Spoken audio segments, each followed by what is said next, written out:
Ano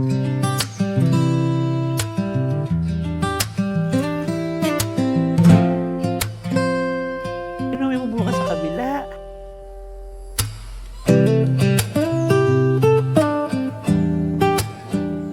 Nandito na tayo ulit sa aking mumunting taniman dahil gagawa kami ng panibagong taniman ng tatay or nagre-ready ako ng plant box kasi yung ibang mga tanim namin ay nasisira gawa ng yung mga tanim namin na tinanim nung una. Namamatay siya gawa ng yung pinandidilig naming tubig ay may chlorine. So hindi pala tama na ang pinandidilig mo sa mga halaman na itinanim mo chlorine kasi mamamatay siya. Example, itong pepino na dati inaanin natin pero ngayon namatay siya dahil dun sa tubig ng chlorine. No? Sad naman, kawawa. Tapos yung ibang tinanim ko na kamatis, na mga sitaw, namatay siya gawa nga dun sa tubig. So, panibagong pagtatanim ang gagawin natin, yung plant box nga, tapos yung poso namin sa likod, bubuhayin para doon kukunin yung pandilig ng tubig. Ngayon, nakakatuwa lang dahil may mga talong pang natitira. Ito pa yung dating tanim namin. So, kinat lang yung puno niya. Iniwan yung kanyang katawan, tsaka yung ugat. Yan, oh, may mapipitas pa tayo. Ang sarap. May mauulam tayo ngayon. Yung iba nating di maluluto, iuwi ko sa Manila. Libre na ulam. Maliit lang siya pero grabe siya mamunga. Ang sarap nito sa pakbet, laga, torta. Ang daming pwedeng magawa sa talong, alam niyo yan. Iba na pag mayroon kang simpleng bakuran, meron kang simpleng taniman, at meron kang simpleng mapipitasan.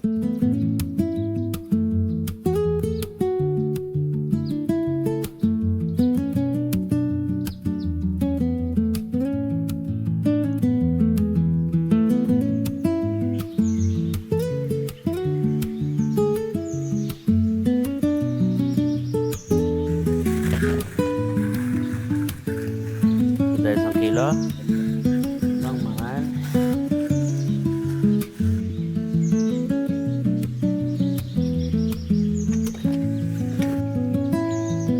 Sili panigang naman tayo. Ayan ko napapansin ko na mumula yung bunga agad. Kasi nga hindi pala tama yung tubig na ginagamit sa pandilig. So, kailangan na natin i-harvest yung mga sili na tong green para mapakinabangan na bago pa siya pag-amutan ng pagkasira. Sayang naman, diba? Hindi nagiging rason, no? Tignan nyo siya. Kung hindi agad mamumula, hindi siya hahaba, napupunggok na, ayan na. Papunta na siya sa pagka-pula agad.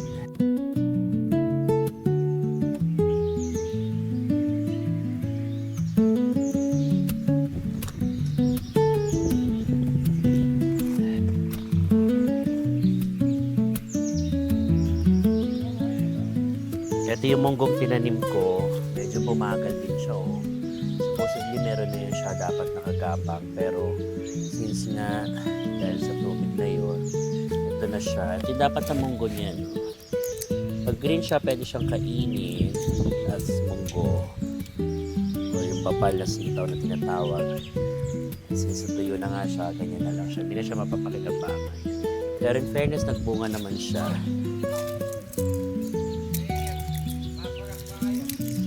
Hindi na siya mapapakinabangan.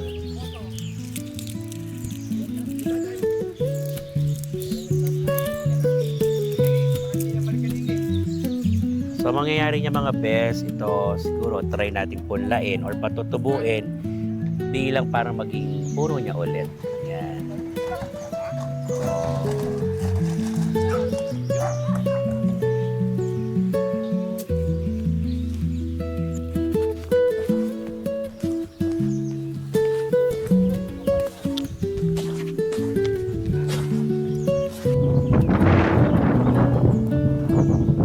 Yung upo natin, gumagapang na siya. Marami siyang bunga. Pag naglakihan niya, napakarami niyan. Ito dahil sa mga sigarilyas ko. Ito sigarilyas na to, kaya hindi siya namamatay. Yung tubig ng pinsan ko, doon sa kabila, dito umaagos din. Kaya nakakasagap siya ng tubig time to time.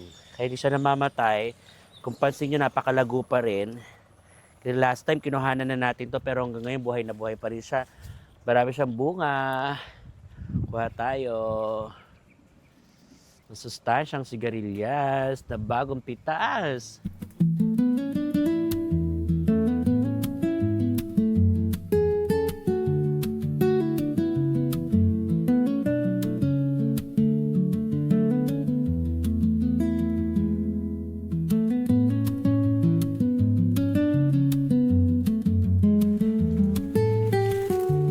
Prinsesa ng sigarilyas. Agoy! Ang taas.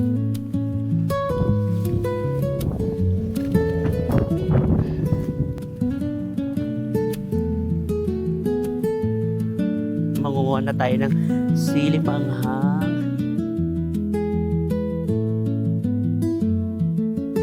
Sili. Sarap sa usawan, tsaka gawing suka. Chili. Chili sauce. Ay. Cute. Ang daming bunga nito. Oh. Tingnan nyo. Oh. Para siyang Christmas tree. Dahil yung bunga. Pag nagsabay-sabay siya mahinog, ang sarap-sarap tignan. Yeah. Sarap tignan, oh. Yung sibuyas ng tatay. Pwede na siyang bulutin, bilis. Yan ang ganda ng bunga, oh. Ang ganda. Oh, cute. Ah, pwede na kami mag-harvest na marami sibuyas. Uwi namin sa Manila. Pwede na yan. Panggamit. Masustansya. Ang galing. Oh, tingnan, mahal ang kilo ng sibuyas. Lalo pag ganitong fresh. Oh, sariwa. Yay, ang galing. Ang dami pa dito. Pitasin natin ang pitasin. Yan, dyan. It's harvest time.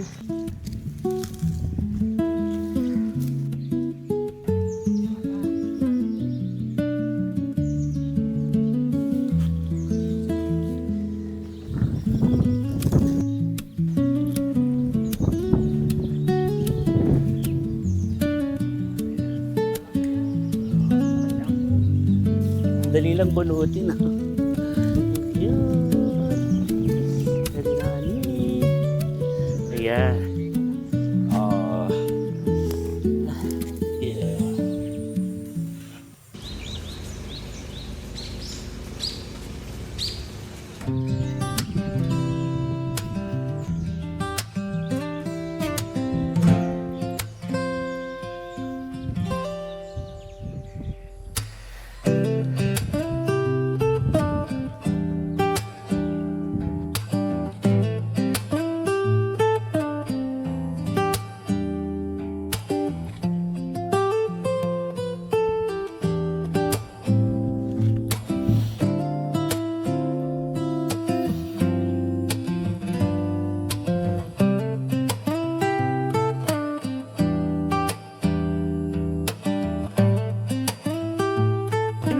Sa kabila. Tatawirin natin yun para makakuha tayo.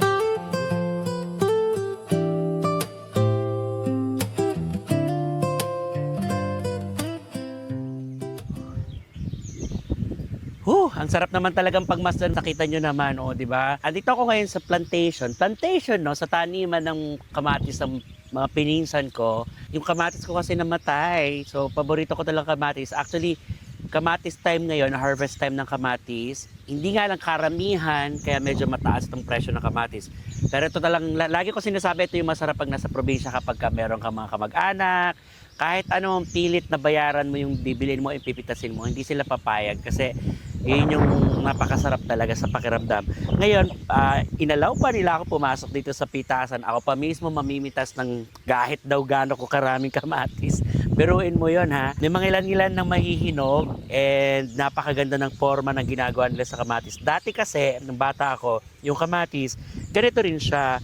So nakatanim lang siyang ganyan, pero wala siyang balag. So hindi siya binabalag, ibig sabihin ng balag itong sinasabitan ng puno. Yun yung pinakabalag, kakapit dyan yung pinakapuno ng kamatis para maganda nga naman yung bunga, hindi nalalaglag sa lupa, hindi nauuod, at saka maganda yung pagyabong ng puno ng kamatis. Bongga. So, ito nalilinis. So kita natin kung paano mamitas ng napaka sarap na kamatis. Magluluto ako tonight ng dinner namin anything na pa pwedeng maluto with kamatis. Opo, ang sarap. Oh, tingnan niyo naman, may dahon-dahon pa. Fresh na fresh. Ayan, ayan, may tis tayo ng kamatis. Eto medyo mani ba to? Pero pwede na to kasi masarap din naman sa kamatis yung medyo hilaw na ganyan pa. Yan oh, sarap. Grabe oh. Mangilan-ngilan pa lang siya kasi sabi ng pinsan ko, napitasan nila nung nakaraang araw kaya medyo tsagain ko muna maghanap ng bunga. May mga sili din silang nakapagitan. Ganito ang pagtatanim dito sa probinsya, lalo pag nagmagsasaka ka, minamaximize talaga yung lupa. Mapapakinabangan mo, pwede mo itanim lahat. Yan. So siling panigang din yan. Tulad yung kanila mahaba, di ba? Yung sa akin medyo maiksi dahil nga doon sa tubig na nagagamit natin. Ito pa. Oh, mamitas tayo na mamitas. Tignan nyo naman yung paligid. Ang ganda, ang sariwa. Pagka ganito naman talaga nakikita mo talaga namang, hay nako, hayahay na ang buhay. Parang ganon, di ba? Ganon lang kasarap, kasimple.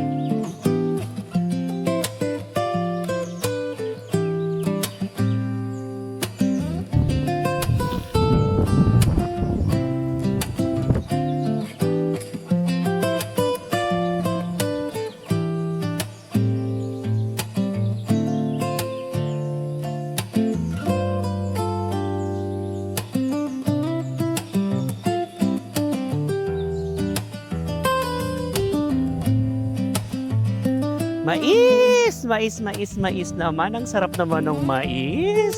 Mais na po pwede nang i-harvest na mais na. So, bibili tayo sa kanila. Actually kasi dapat binabayaran natin to kasi pinaghirapan nila to. Yan. Though kahit kamag-anak ko talaga to, iba pa rin yung kahit papaano mabigyan natin ng return. Kasi napakahirap po magsakap. Tignan niyo naman kung gaano nila inaalagaan. Wag madamuhan, yung pagkakapila ng tanim, kung paano lumalaki ng maayos at maganda yung kanilang pananim para lang meron silang magandang anihin, tapos may magandang ibenta sa mga kababayan natin.